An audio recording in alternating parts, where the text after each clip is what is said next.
Hey, what's going on, everybody? Commander Crane here, and we are back with another video, but this one is honestly very special. So I've had a number of different requests for me to do this type of video, and I figured, you want to know what? Now's the time. And I feel like the real reason I wanted to do this is because, not necessarily as of the recording of this video, is more just about this time frame. I started playing Magic 10 years ago.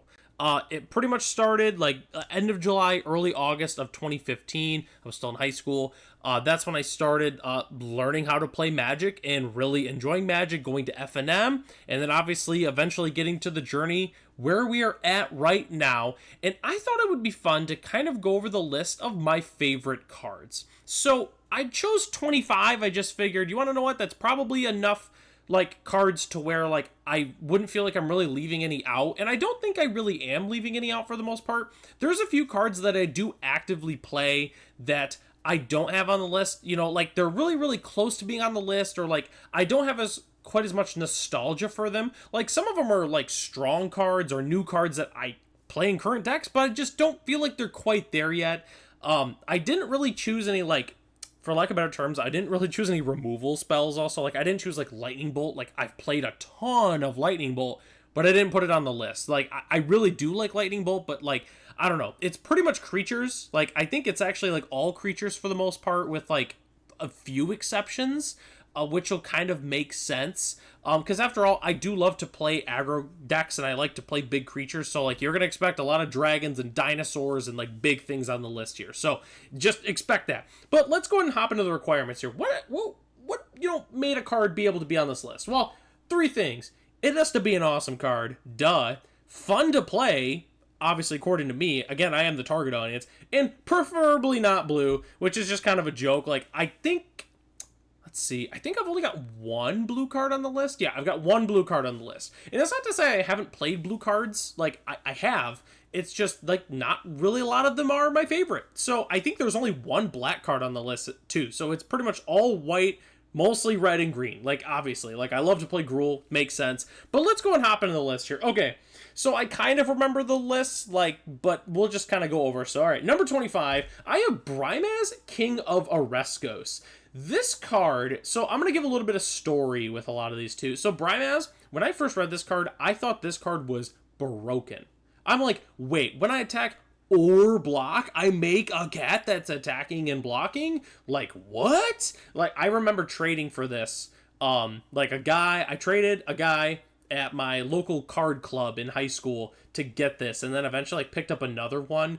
And yeah, this card was nuts. Like, it took a long time for me to actually take this out of like my Pioneer or my Modern decks, just because I thought the card was awesome, and I still think it's pretty awesome.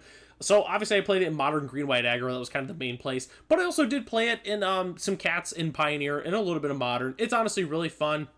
Brimaz is just one of like the original cards where I was like, wow, this card is broken. It's super pushed, and that's why I've got it at number 25. And at number 24, I have Kirdape / Loam Lion. Mostly Kirdape. Kirdape is a very sentimental card for me. It's a card that my dad really loves playing, or at least played a lot of back in the day, and I definitely played a lot of Kirdape. And obviously Loam Lion, like, it's the same design. I played them in different decks for the most part, but it's just that similar style of, like, 1 mana, 2/3, like, wow, like, this is awesome. This is what we want to be doing.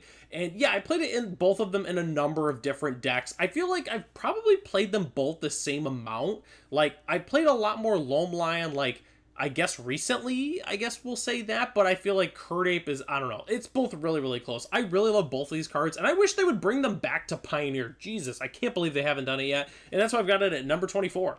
And at number 23, I have Shivan Dragon, my original favorite card. Like, I remember going to, it was my first, or technically second time going to a local game store. It's actually one, funny enough, I live very close to now that I go to quite a bit. And I remember going through like their dollar cards, and I remember finding a few Shivan Dragons, and I was like, wow. And I only had one of these ones specifically. It was the 4th edition one.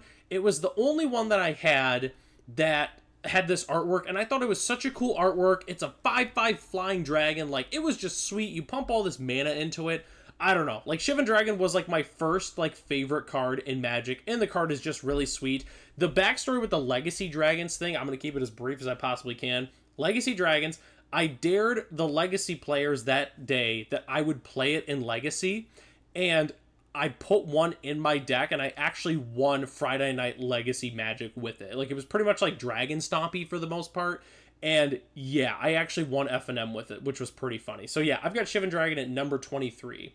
And at number 22, I have Nova Blast Worm, my favorite card to play in Commander, but the story with modern green-white aggro, which Nova Blast Worm is actually one of the original cards that made me want to build green-white aggro. So I found this card at my local game store in a binder and was like, wow, I just think this card is sweet. And it really made me want to build a green-white deck, which honestly influenced a lot of love for other cards that are further up on the list. And I had one of these in my Modern deck as more of just like a funny thing. Like, I was never really going to like cast it, but it was just funny. And then there was a game where I actually put this into play and beat Jund midrange in game one single-handedly because of this card. They had a Liliana the Last Hope emblem, and this just kept blowing up all the zombies, and I was able to end the game with it. It was absolutely insane. So yeah, Nova Blast Worm, it's also just super fun to play in Commander, for me, not for other people, but for me, and that's why I've got it at number 22. And at number 21, I have Lorthos the Tidemaker, the only blue card in this list, and it's one of my favorite commanders to play. I feel like this is the first commander I ever built that people truly did not... It was like, you know, like everyone builds those commander decks where people don't really like you if you play it, and that's Lorthos the Tidemaker. No one really liked it when I played this card. It's just, it was so fun for me to play, like, I don't know, like, it was like I built a Kraken, Leviathan, Octopus, and Serpent deck, and this was like the commander I chose at the time, because this is before the really big commander boom when like they made like a million cards that had to do with every creature type. So like your options were pretty limited. Like it was basically like this, Slim Boda, or Trumacratus were like your options, and I chose Lorthos because obviously it's the best of the bunch, and I think the card is still awesome, and that's why I've got it at number 21. And at number 20, I have Argothian Worm / Shivan Wumpus. So Argothian Worm was kind of like my second favorite, like it was the second time I had like a favorite card in Magic. So I really loved the artwork. Kev Walker, fantastic artist. I've always really loved this card just because it was a 6/6 trampler for 4 mana. I mean, like, Jesus. So, a little bit of context, too. When I first started playing Magic, I started playing with a lot of my dad's old cards that he had. So, like, I started playing with cards, like, in Stronghold and Urza Saga. So, like, a lot of the cards I had were old cards. They weren't new. And that's where Argothian Worm, like, there was one that was in, like, a pre-built deck from back in the day. And I really loved this card. And honestly, Argothian Worm is what truly introduced me, like, to the love of playing big creatures. It was Argothian Worm, 6/6 Trampler. Most people didn't know how to play around it. Unfortunately, it was not in Modern for a long... Actually, it's still not in Modern. But there was the red version Shivan Wumpus, which I played a little bit in Modern. I know my brother also played it in, like, the top end of his Boros aggro deck. I also played both of these in my first Ponza deck, which was pretty funny. Like, the deck was really bad, but the idea, like, the reason I built the Ponza deck was to play these cards. And, like, it was just funny. I was like, oh, well, you're not going to sacrifice a land if you don't have any land. So that was kind of the idea behind it. So, yeah, Argothian Worm and Shivan Wumpus at number 20. And at number 19, I have Scavenging Ooze. Just a really good card. I didn't want to just include good cards that I played a lot on this list, but Scavenging Ooze, I feel like, was, like, the one exception I really made to this. I played it in like every one of my green sideboards for a long time. If I was playing green, it was in the sideboard. It was in my first Modern top 8 and my first Pioneer top 8. Just the card is just so flexible. It's so good. It is in Standard right now. It's kind of fallen out of favor a little bit. Like, it's still a good card, but it's not like back in the day, it was like a main boardable card. Like in my green-white aggro deck in Modern, I main boarded 2 of these because they were awesome. And I remember paying like $12 a piece for these Scavenging Oozes. And you want to know what? I still use these Scavenging Oozes to this day. The exact M14 ones I have that were my originals are in my Standard Dinosaur deck actually right now in the sideboard. So yeah, Scavenging Ooze, number 19. The card is awesome. And at number 18, I have Fleecemane Lion / Loxodon Smiter. They're kind of like similar cards. Like, I give the edge to Fleecemane Lion. I really just love to play these in modern green-white aggro. Like my original Wiltleaf Liege aggro deck is what I really loved playing this in. I do play it obviously in the Pioneer version, as well as Fleecemane Lion in Cats, just because it's a 3/3 for 2. I've always loved everything about this card. Like, the art is really, really nice. Like, I really love simple, strong cards, and this is definitely one of those. And, like, the monstrosity was awesome. Like, Hexproof and Indestructible, like, how am I going to answer this card? It's insane. And even to this day, I can say with 100% certainty that every game that I have monstrous of Fleecemane Lion, I have won that game.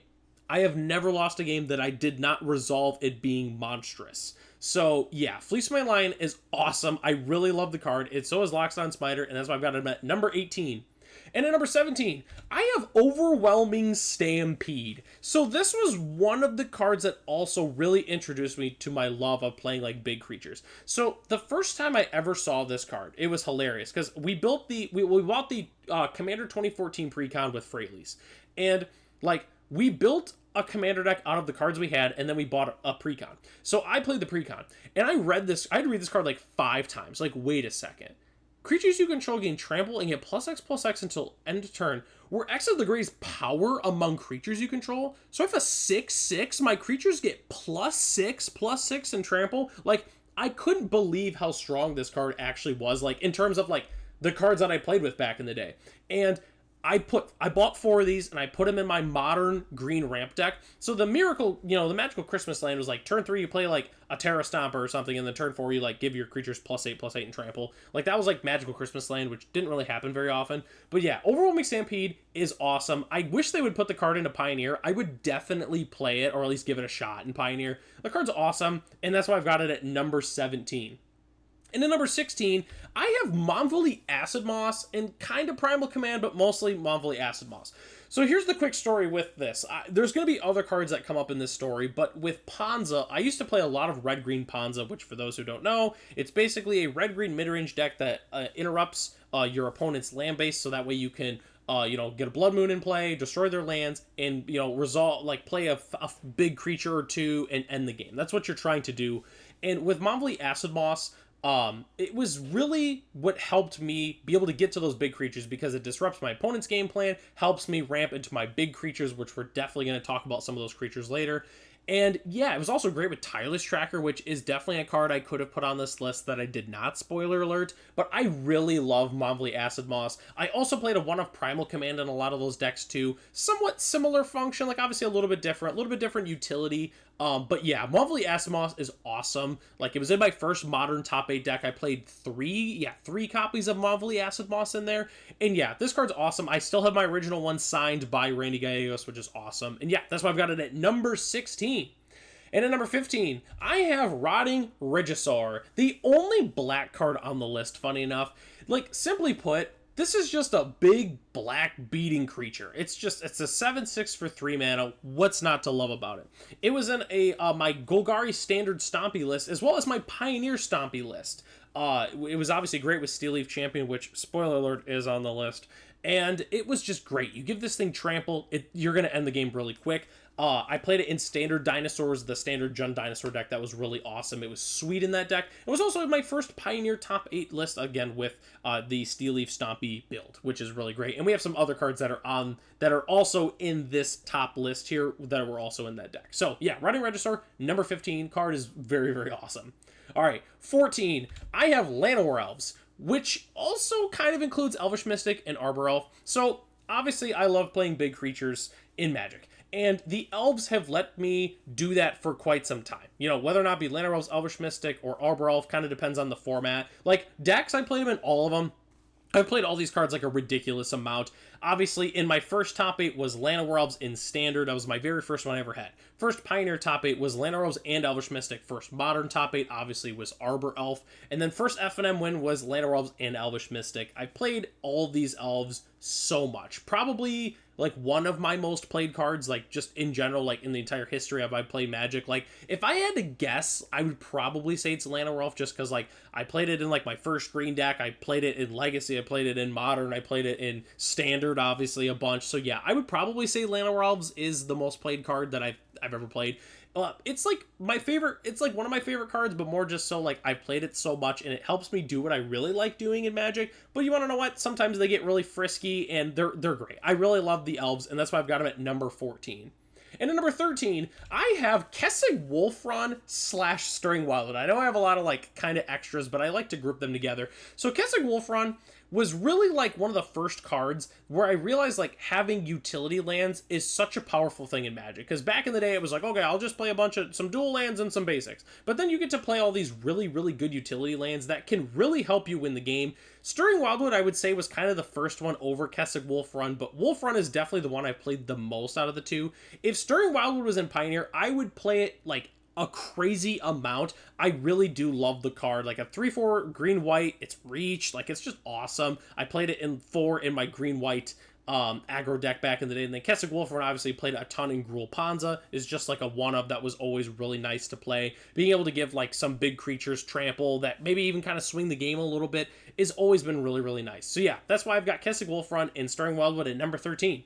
And at number 12, I have Wurmcoil Engine and also kind of Elder Scale Worm. Like, I'm sorry that I'm including all these doubles, but it makes sense in the context of why I'm about to say. So Wurmcoil Engine, I've always loved the card. I got my original one because I found the clearance mono red Commander 2014 deck on like the shelf at Shopko one time and was like, oh my god, there's a Wurmcoil Engine in here. And I remember reading Wurmcoil for the first time and was just thinking like, wow, this card is just blasted. Like, it was kind of like in the same camp as Brimaz of like, wow, this card's incredible.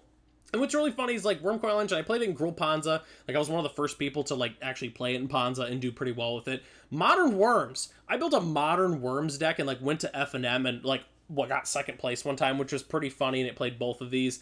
Mono Green Ponza, I played both of these as like some tutor targets, which was great. I obviously played these a ton of Commander, and both of these were part of my very first F&M win that I ever had. In terms of when I mean win, I mean like I won like F&M, like I placed first. Both of these were very important in that, especially Elder Scale Worm against Elves and Boros Burn. I was able to put this into play and basically couldn't lose the game because I had the Elder Scale Worm in play, which is pretty cool. So yeah, both of these worms are awesome. Worms are one of my favorite creature types in Magic, and that's why I've got Elder Scale Worm and Wurmcoil Engine at number 12. And at number 11, I have Gigantosaurus. Oh, I love this card so much. I wasn't sure where this card was going to end up on the list, but I think I really like the spot here. So there's a few things I really love about this. Again, I love really simple, like, quote, strong cards. Gigantosaurus fits the bill. It's a 5-mana 10/10. Like, okay. It's also just really good artwork. I've just really loved the artwork. I don't know. It's just a big T-Rex. Like, that's awesome. It's just awesome. And I know I keep saying awesome again, but again, you had to be an awesome card to be able to make this list. The other cool thing is it was in my very first Pioneer top 8. And I've told this story before a few times on the channel, but I will keep it as brief as I possibly can. I was looking to play the Golgari Steelleaf Stompy version that I played in Standard and convert it into Pioneer for the Michigan's first Pioneer 1K that was, in 2019. And I needed a good 5-drop, and remember, this is like pre-Elder Gargaroth and like all the good 5-drops we get nowadays. So I decided to play Gigantosaurus because I had all these ways to grant Trample, and if I could give this card Trample, it would be absolutely insane. And you want to know what? It was absolutely insane. I rode it all the way to the semifinals before losing to the former Rookie of the Year on the Pro Tour. So it was really good. Gigantosaurus is awesome. I do like to play this card every so often at F&M. It's just fun, and that's why I've got Gigantosaurus at number 11.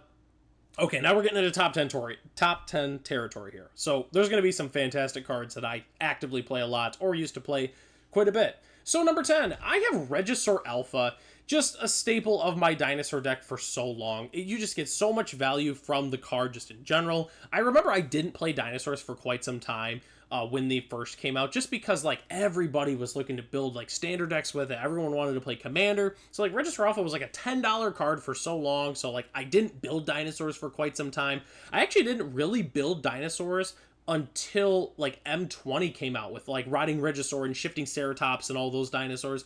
And then that was when I truly found my love for Regisaur Alpha. The card's awesome. Probably one of the cards I have cast the most within the last few years, obviously in Pioneer and with Standard when it was in Standard. It's just a fun card. You get so much value out of it, and I really love the artwork too. So yeah, Regisaur Alpha is number 10 on the list. And at number 9, I have Steelleaf Champion. Wow. I could say so much about Steelleaf Champion. The biggest thing that I have to say is it really is what helped me take that next step as a Magic player in terms of, learning how to play competitive Magic. Steel Leaf Champion, just I played so much of it in Standard. Like it was in my first top 8 like that I ever had. It was in my first Pioneer top 8. Like just going turn 1 Llanowar Elves, turn 2 Steel Leaf Champion, and just like being super aggressive was a really great line of play for quite some time. Obviously it's not as good anymore. It's still a good card, but it's like relatively overshadowed by other good green 3-drops that we get nowadays. But yeah, Steel Leaf Champion. I mean, this card, wow. It's so awesome. Like I could talk for hours about Steel Leaf Champion. Like I could make a whole video about Steel Leaf Champion and just talk nothing but about this card. It's awesome, and that's why I've got it at number 9. And at number 8, I have Stormbreath Dragon, and also kind of Glorybringer a little bit, but definitely Stormbreath Dragon is the preferred card. I put these cards together because I play them in very similar slots, just in decks in terms of which ones I played and the kind of like its style, the purpose of it. So Stormbreath Dragon was obviously the original one between Glorybringer, and I played this card in a number of different decks. The first one was really Dragon Control. It was like this Boros Control deck I played in Modern that played like a whole bunch of like removal effects and planeswalkers, and like you would use some dragons to kind of finish the game off. And Stormbreath Dragon was really great back in the day because it couldn't get hit by Path to Exile, you couldn't Fatal Push it, you couldn't Abrupt Decay it. Doomblades really weren't that prevalent for the most part, so it was like, and you obviously couldn't Lightning Bolt it. So it would just kind of dodged all of the good removal that was in Modern at the time, which made it just a really, really good card. Obviously, it was in my first Modern top 8 with Gruul Ponza. I played 3 copies of Stormbreath Dragon just because I kind of tuned the deck to be really good against Blue-White Control, and obviously Stormbreath Dragon is very good against Blue-White Control. And obviously I still played a lot in my Dragon decks. I don't play it quite as much as I used to, but if there's a whole bunch of white decks popping up on my local metagame, I always sleeve a couple of these up and just absolutely destroy some chumps that are playing mono white. So yeah, Stormbreath Dragon, Glorybringer. I guess also with Glorybringer, I played pretty similar roles for the most part. It's been featured in all those. It was not in my first Modern top 8, but I did have some top 8s with it here and there. So yeah, number 8 is Stormbreath Dragon and Glorybringer. And at number 7, I have Rampaging Raptor. I'll be honest with you, I was a little surprised how high this card was. But man, I really love this card. Questing Beast also plays a similar role. I want to talk about Rampaging Raptor here, though. So Rampaging Raptor was the first big upgrade that dinosaurs really ever got. So I'm not including like M20, like, obviously Marauding Raptor and all of them were really big upgrades. But in terms of like, after they rotated from Standard, like we never got any new tools in dinosaurs for like a long time. And then Rampaging Raptor came around, which mostly was just like an extra card that they were throwing in to March of the Machines before the big release of Lost Caverns of Ixalan. So there could be some more established dinosaur synergies that are, that could be in Standard. And I was so excited about this card. Like, people were like, oh, it's a worse Questing Beast. But the thing was, with it being a dinosaur, made it better than Questing Beast in dinosaur decks specifically. And honestly, I think it's one of the best cards in the entire deck to this day. It's been a staple in the Pioneer deck ever since it's been printed. Obviously, Questing Beast, I played it in Ponza back in the day because, Rampaging Raptor did not exist when I played it back in the day. And it was a card that I thought was not very good. And then I played it in my first, actually I should have included this, Questing Beast was in my very first Pioneer top 8, and I realized how good the card was. So when Rampaging Raptor came out, like, a lot of people were undervaluing it, but I just remember undervaluing Questing Beast and realizing how good the card was, and it was the same thing with Rampaging Raptor, and yeah, the card is just, it's so great. I love Rampaging Raptor. It's a 4 of in my Pioneer dinosaur deck to this day, and that's why it's at number 7. And at number 6, I have Ghalta Primal Hunger. Timmies love this card, and I guess I'm kind of a Timmy. It's like a weird combination of like Timmy and Spike. I don't know, but I really do love Ghalta Primal Hunger. It was in my very first top 8. I played it in Standard Dinosaurs, Pioneer Dinosaurs. It was the best top end in Steel Leaf Stompy. It's a 12/12 Trampler for basically 2 mana. It's this one also specifically, the special guest, is one of my favorite art pieces in the entire history of Magic. Yeah, it's just big Ghalta. She's just so big. I mean, it's a 12/12. You put it into play in turn 3, turn 4, and your opponent basically has to have a board wipe or a removal spell, or they're dead. The card's just so fun. There's a lot I could really say about Ghalta, but it's just an awesome card. So that's why I've got it at number 6. Okay, top 5 territory here. Cards I'm very nostalgic about and also really love. So number 5, I have Ripjaw Raptor. it's just one of the OGs for me. Like, I played it in standard dinosaurs. It was fantastic with another dinosaur that's further up on the list. It's so good. It's so good in that list. It was in my very first top 8 that I ever had in standard. I was trying to beat all the Goblin Chain Whirler decks. They would deal damage to Ripjaw, and then I get to draw a card, which was great for me. In my first Pioneer top 8 list, I played 2 copies of it in the Golgari Steel Leaf Stompy list. It was fantastic. Still sees play in the dinosaur deck in Pioneer. I'm only playing 1 copy right now just because of how the metagame currently is, but it's still a very good card. I can't obviously show you right now, but I do have a picture of Ripjaw Raptor that is signed by Ryan Pankos, just because I got the print at MagicCon Chicago. Always really love his artwork, and Ripjaw Raptor is part of the reason I really love it is because of the artwork by Ryan Pankos. I think it's one of my favorite art pieces in the entire game, and it's one of my favorite cards in the entire game. So that's why Ripjaw Raptor is number 5 on the list. And at number 4, I think I know what card this is. No, it is not Ripjaw Raptor's best friend. That's probably the next card, actually. Wiltleaf Liege. Wiltleaf Liege. Really the card that helped me take my first step into being good at like an FNM level. Wiltleaf Liege, I bought 4 of these when I found out that this card even existed. I had the green-white aggro deck, the one that I mentioned with Nova Blast Worm and Fleece Mane Lion. The deck really just didn't have a good direction. It was mostly just a bunch of green and white cards. Then I found Wiltleaf Liege was a card, and I immediately bought 4 of these, and the deck was absolutely incredible. I played it in Standard, I played this card, or sorry, I didn't play it in Standard. I played it in Modern, I also played it a little bit in Legacy as well, in like Maverick decks, and it was awesome. But then the card lay dormant for a very long time in my bulk, because unfortunately it, was just one of those Modern cards that was really outdated and didn't have a home, and it wasn't Pioneer legal. Then Wizards of the Coast threw me a bone and said, you want to know what, Eli? We're going to reprint one of your favorite cards in Foundations. So not only is it Standard legal for 5 years, but it is now legal forever in your favorite format, in Pioneer. And I have played this card a tremendous amount. Funny story with Wiltleaf Liege. I've gone to 4 FNMs with Wiltleaf Liege in my Pioneer deck. I have yet to lose a match with Wiltleaf Liege in Pioneer. It's going to happen eventually. Like, I know I'm just not going to be undefeated with it forever, but it's so good in that deck. Like, it's fantastic. It's fantastic in Pioneer. It's awesome. Like, the creature typing is a little bit relevant. I do love Knights. Like, Knights are pretty cool, so I've played it in some Knight decks. But yeah, Wiltleaf Liege, just a combination of, like, it's a card I'm very nostalgic for, but one that's rarely legal in Standard, so that I'm still able to enjoy in multiple different formats, which is great. So yes, thank you so much, Wizards of the Coast, for reprinting this card in Standard. I highly appreciate it, and that's why I've got it at number 4. And at number 3, I have a card that I would say is the one I'm like second most known for, I would say, and that is Marauding Raptor. This card it's just so good. It's part of it is like, I try to not just put cards high on the list because they're so good, but it's really just with everything with Marauding Raptor. It's such a good card. Extremely synergistic with my favorite creature type in the game. It's super aggressive. It basically makes mana like I like doing. I like creatures that make mana so I can pump out other big creatures. And this does this while being aggressive, and the artwork is also just fantastic on it. Like, Marauding Raptor is it's just like the perfect card in a way, like at least for me, like how I like to play. It's the best card in my Pioneer dinosaur deck. It was the best card in my Standard dinosaur deck. I wish it was currently in Standard with all the other dinosaurs, but that's beside the point. Like, Marauding Raptor is so good. It, like, every time I play against someone who has played against me quite a bit and I play dinosaurs, they always know to kill the Marauding Raptor on sight. But then the people that maybe didn't play dinosaurs or, obviously, like, don't understand how the deck works, they don't kill the Marauding Raptor and they immediately die to it just because they're like, oh, wow, that card became a 6/3 that made all of his dinosaurs cheaper, drew him some cards, and I died to it. So yeah, I need to kill that card next time. But yeah, Marauding Raptor is number 3 on the list. Okay, number 2. Everyone probably thought this card was going to be number 1 on the list, but it is not. It is Carnage Tyrant. Carnage Tyrant is number 2 on the list.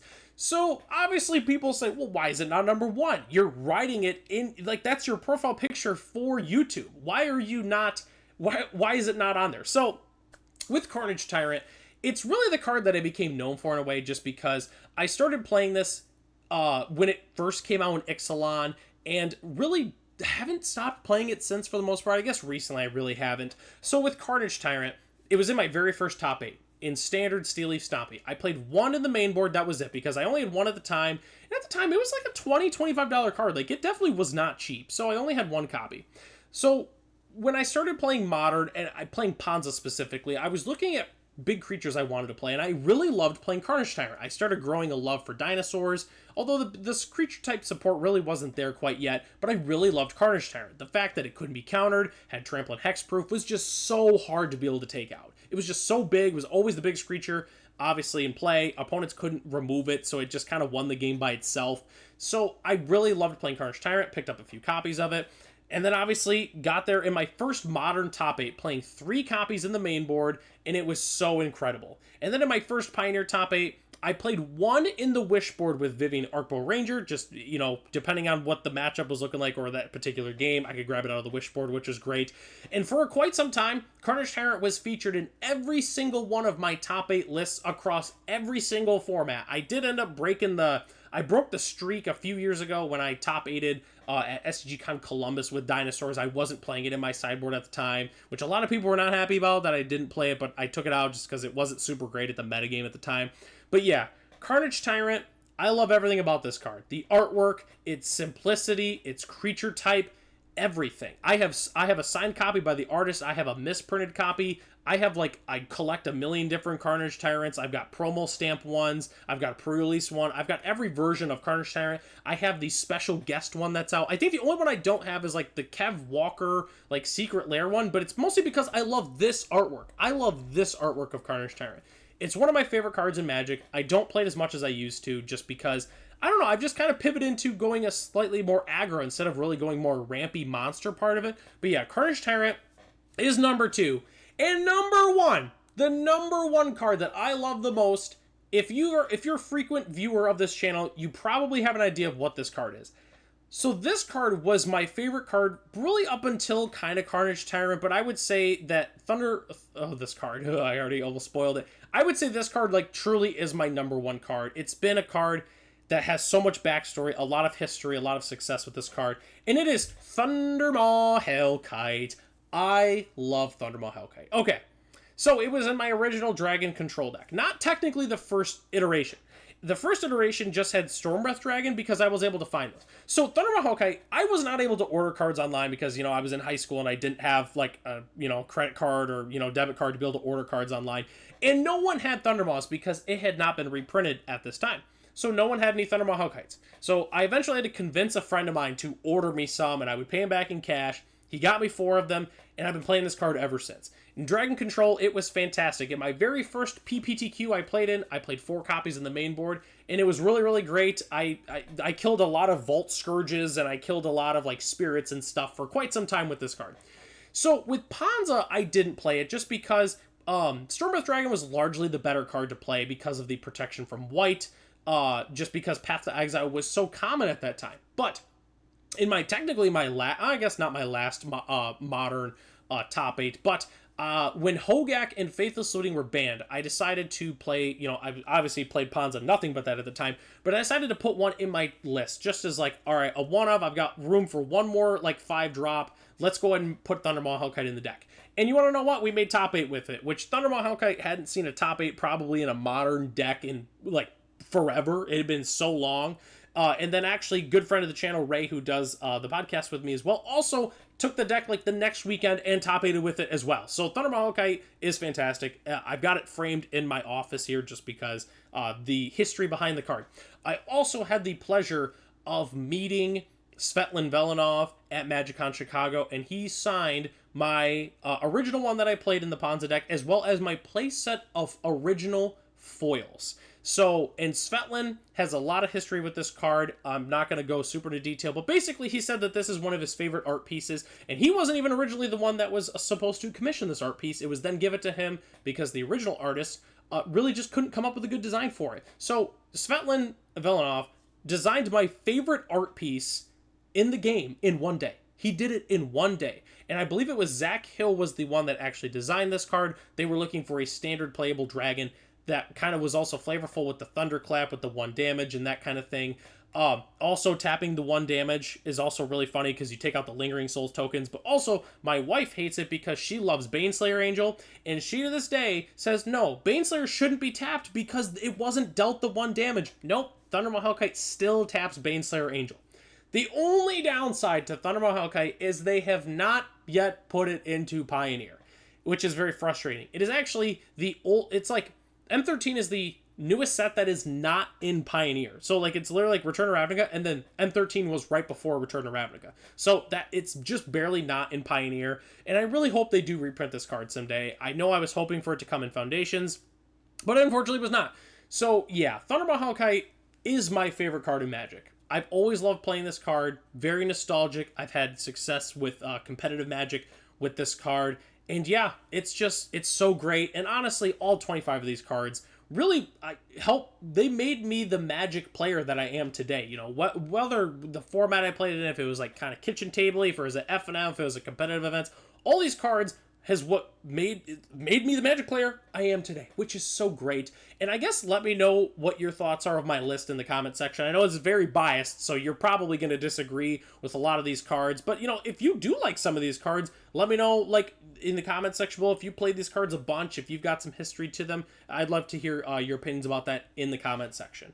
And you want to know what? This is a very long video, and we finally reached the end. Thanks so much for watching. If you made it this far, feel free to check out other MTG videos on this channel if you have not done so. If you're a first-time viewer, we do a lot of Pioneer content here on the channel, as well as different spoiler-related things. You should definitely check out those other videos. Huge shout out to our channel members, Ralph, Matt, Arcadius, Ray, Gary, Sarah Loki, Michael D, our premium channel member, The Comic Colb, Jeremy P, and BG Stilts. If you're interested in being a channel member, it starts at $1 a month, and you gain access to the exclusive Commander Crane Discord, as well as other features here on the channel. So, I'm Commander Crane, thanks for watching this video, and hope to catch you in the next one.